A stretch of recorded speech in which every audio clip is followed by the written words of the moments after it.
Well, we are so excited today. It's been a long time since we've seen our friend Katie, who now has a new name because she has blessedly just become a bride. Katie Collins, thank you for coming. And you have a special guest as well. I do. This is my sister, Bridget Altman. Hey. And today we're going to do a craft that involves oyster shells, and you're part of the Water Resources team. And a lot of people just think of, oh, the lowly oyster that we love to eat, but they are critical to the health of the wetlands, the marshes, and the ocean. Absolutely. Oysters are filter feeders, so that means they pull water in and they filter out their food, and they're taking a lot of pollutants out of the water along the way. And they also provide excellent habitat for other animals, because the salt marsh is full of pluff mud, that thick, sticky mud. There's not a lot of hard surface, but those oyster shells and the way they congregate together really provide some hard surface for small fish and things to hide in, so it provides good habitat. And they also really break up wave action and can help prevent erosion along our shorelines as well. And the plant that we used to call spartana, but I think it has a new one now, that also can use the oyster shells as places that help it stay in place. And of course, that's just, the more diversity we have, the better. Absolutely. It's just more habitat for all those animals out there. Well, I think this looks like a lot of fun. So tell me how we're going to go about this great oyster shell decorating. Well, growing up and even now, mine and Bridget's family love to do what in the winter? Get oysters. Yeah, we love to go out and get oysters and have oyster roast. We must be related. We'll adopt you in our family. And you always have these empty shells at the end, and what do you do with them? And for the most part, we take these big clusters out and we'll take them to local recycling areas. DNR has an oyster shell recycling program where you put these oyster shells out and they wait 6 months to kind of quarantine them, and then they put that shell back out in the salt marsh. And that's habitat for new baby oysters to attach to. Because they're free swimmers at first. Yeah, so they need something solid to hold on to. Exactly. Those young larvae are up in the water columns, and then they settle out and they grow their shell from there, and they stay in the same spot pretty much their whole life until we eat them or something else happens. So we take most of the shell out to those DNR recycling areas, but when you have these little shells left over, we thought of some fun crafts to do with those, so it kind of became a family tradition. A lot of years we would paint little Santa Claus faces on them, and we'd give them to friends or families or teachers. Our piano teacher just told us yesterday that she has one on our Christmas tree. She does. She hangs it every year on our Christmas tree. Remembers us. Yeah. So that was really sweet. But yeah, it's a fun little craft to do with some extra oyster shell. Well, why don't you let us give it a try? Yeah, absolutely. So we've all got some paint and paint brushes. The main thing you're going to need is red, white, and black paint, and then we just kind of mix our own sort of tan color, that skin tone.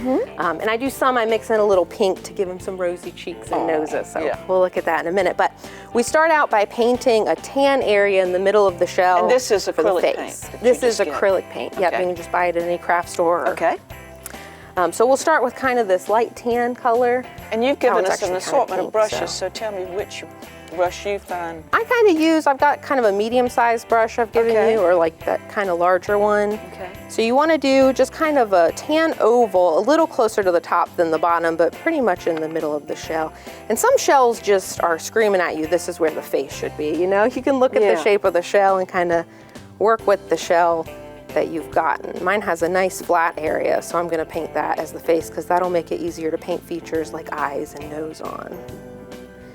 And I like to start painting the tan for the face first, because it gives it some time to dry while we paint the other things, and then we can go back and paint our eyes on it. Done. Done, that part's quick. And then the next thing I do is take our red and we paint the top part of the shell, just from the tan part up. You can leave a little gap because we're going to put some white fluff for his hat there. So this is his wonderful Santa Claus hat. That's that classic Santa hat. He can't be recognizable as Santa without that red hat, right? We had fun at Halloween. Dr. John Nelson came as the bad Santa. Oh, and, no. You know what a hoot he is, so that was great fun.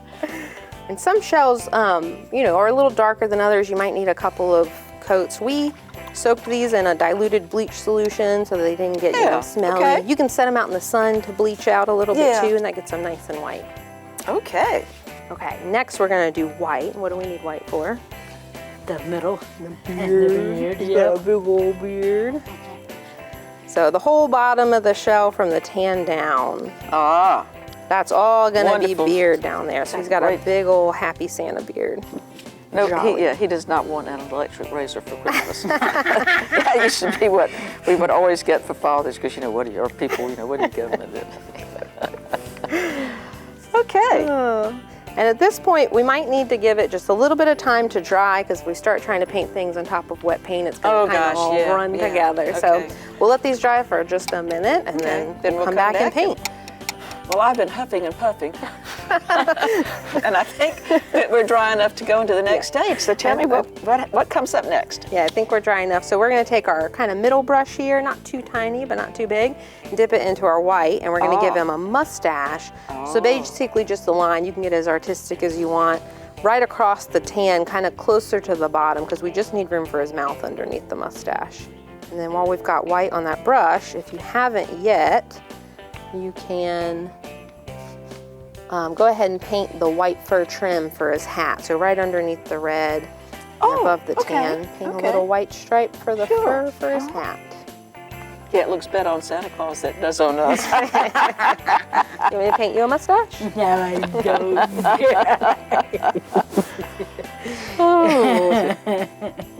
All right, once we are done with that, we will move on. And we've got to give Santa rosy little cheeks and a little cherry nose. Okay. Bridget, what is our favorite tradition before bed on Christmas Eve? 'Twas the night before Christmas. Yep, Oh, we read yeah. 'Twas the Night Before Christmas every year. And we have a really special copy that our mom made when Bridget was little out of quilting squares. So it's squishy and cuddly. Yep. So every Christmas Eve I tuck Bridget in and I read her The Night Before Christmas. For Christmas. Yeah. So we know Santa needs some rosy cheeks All and right. a little cherry nose. So you've given us, in our original thing, we got a little bit deeper shade of pink. Yeah, so we That's have good. kind of a lighter pink. That'll be Okay. good for his cheeks. So you can kind of just do a stripe right above his mustache. And then the kind of deeper pink, you can do just a little button nose on there. Just a little circle for his nose. Keep it simple. Now we can give him just a teeny little smile. I just use the same pink from the nose, or you can do red if you want brighter lips, and just give him a teeny little smile. Just keep it simple. Okay. And then we've saved for last the eyes, which might be the hardest part. It depends on how fancy you want to be. So you can get real artistic if you like to, but I use the smallest brush we have. Let me grab this one. And I keep it very simple. I do 2 big white circles, and then I do 2 smaller black circles inside. And then I like to do just a tiny little dot of white to give him a little glimmer in his eye. Just give him 2 big white circles for the whites of his eyes, and then a medium-sized black and a little dot of white for that mischievous little glimmer in his eye. And this one might take a little while because you'll have to wait for the white to dry before you put the black on. So we'll go finish this up, and then we'll come back and show off our finished product. Well, we're back to blowing away. All right, well, we're back, and you have one of the things that scares me to death, because that's a hot glue gun. And I do want to warn people that that glue gets hot. It does. So that's the mama thing to do, right? Yes. Yeah. Yes, Okay. it does get hot, so be careful. Make sure you remember to unplug it and turn off. And you can use other glue. You know, we wanted to be a little quick today, so we used hot glue. But you can use any craft glue. Okay, so what we want to do is we want to give him a little pom-pom, and then we want to be able to hang him up. So I guess I'm gonna hand mine to you, because I don't want to mess with the hot glue gun. Yeah, we'll just glue the string right on the back. You can drill a hole and put fishing line or something through it, but this is the easy this is thing so to do. easy. The only thing more dangerous than a hot glue gun is power tools, so let's just stick to glue. And like you said, if you could always use Elmer's or something that just not be in a hurry. Absolutely, and just give it a little time to sit. We want to show ours off right away, so. Certainly do. Put a little pom-pom at the top, and we'll glue this on the back. And craft stores or places like that have these little pom-poms and things that they're pretty easy to find. Oh yeah, absolutely. Or you could, cut a little piece off of a white pipe cleaner and put it up there, or you can just paint the white part at the top like some of the other ones we're going to show off today. You have done that on some of them. Huh? Get a little creative with it. We'll finish gluing these up, and then we'll come back and we'll show you it all finished up. Okay.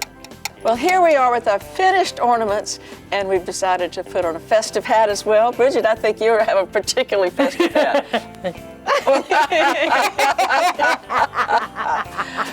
Well, let's wish everybody a Merry Christmas!